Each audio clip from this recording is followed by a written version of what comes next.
आज के कविता का शीर्षक है सम्राज्ञी का नैवेद्य दान, जिसके रचयिता सच्चिदानंद हीरानंद वात्सायन अज्ञे हैं। जापान की सम्राज्ञी कोमियो प्राचीन राजधानी नारा के बुद्ध मंदिर में जाते समय असमंजस में पड़ गई थी कि चढ़ाने को वह क्या ले जाए, और अंत में खाली हाथ ही गई थी। इसी घटना को कविता का आधार बनाया गया है।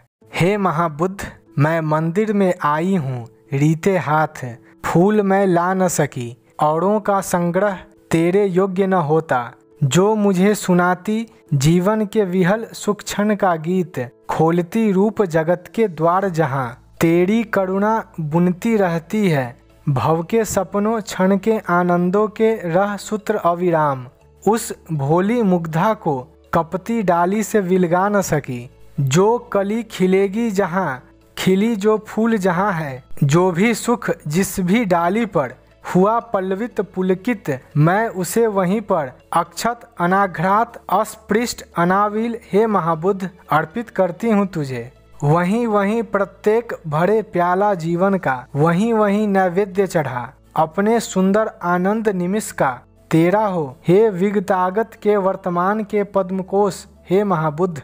इसका भावार्थ कुछ इस प्रकार से है। वह महाबुद्ध की शरण में जाती है, जैसे किसी देवालय में पूजा अर्चन करने के लिए जाने वाले भक्त दीप, फूलों की मालाएं, अक्षत, चंदन एवं धूप लेकर ही जाते हैं। आस्थावादी भक्त ईश्वर की भक्ति, प्रसाद, नैवेद्य एवं फल फूलों से ही करते हैं। लेकिन सम्राज्ञी महाबुद्ध के मंदिर में खाली हाथ जाती है। उसके हाथों में अर्चन पूजन की सामग्रियां नहीं है और न फूल चंदन नैवेद्य ही है। फूल तो किसी और के संग्रह है, वह महाबुद्ध के योग्य कैसे होंगे? फूल का अस्तित्व ही क्या है? वह तो क्षणभंगुर है। वैसे तो यह सारा संसार ही क्षणभंगुर है।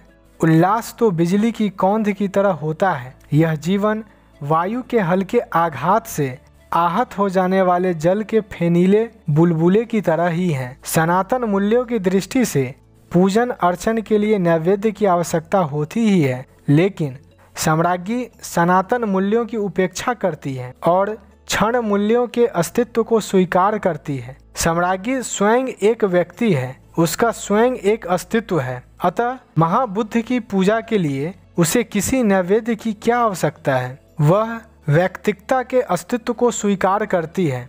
सम्राज्ञी समझती है कि फूल का भी अपना एक अलग अस्तित्व है, जो सदैव महाबुद्ध की करुणा एवं जीवन के विहल संगीत एवं संसार के स्वप्नों का जाल बुनता रहता है। बुद्ध की करुणा का संगीत ही तो यह फूल सुनाता रहता है। संसार के कण कण में यह करुणा व्याप्त है। संसार में जो कुछ भी जड़ या चेतन स्वरूप है, वह समस्त ईश्वर से आप्त व्याप्त है। वस्तुतः सांसारिक जीव किसी न किसी रूप में ब्रह्म का ही एक अंश है। जैसे मकड़ी अपने ही शरीर से धागे निकाल कर जाल बुनती है और उसी में संग्रह करती है, ठीक इसी तरह महाबुद्ध ब्रह्म है और सम्राज्ञी या फूल जीव जो इन्हीं का अंश है।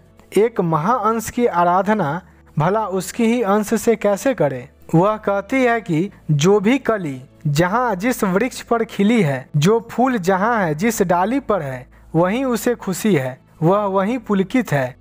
वृंत से अलग करके आपको नैवेद्य रूप में उसे दान कर देना ठीक नहीं जचता। डाली से पुष्प को विलग करके देवार्पित कर देने में तो उसका स्वाभाविक सौंदर्य ही समाप्त हो जाएगा। अतः वह अक्षत अनाघ्रात अस्पृष्ट रूप से जो फूल जहाँ भी खिला है, उसे वहीं से महाबुद्ध के चरणों पर अर्पित करना चाहती है। वीडियो अच्छी लगी हो तो लाइक, सब्सक्राइब और कमेंट करना ना भूलें।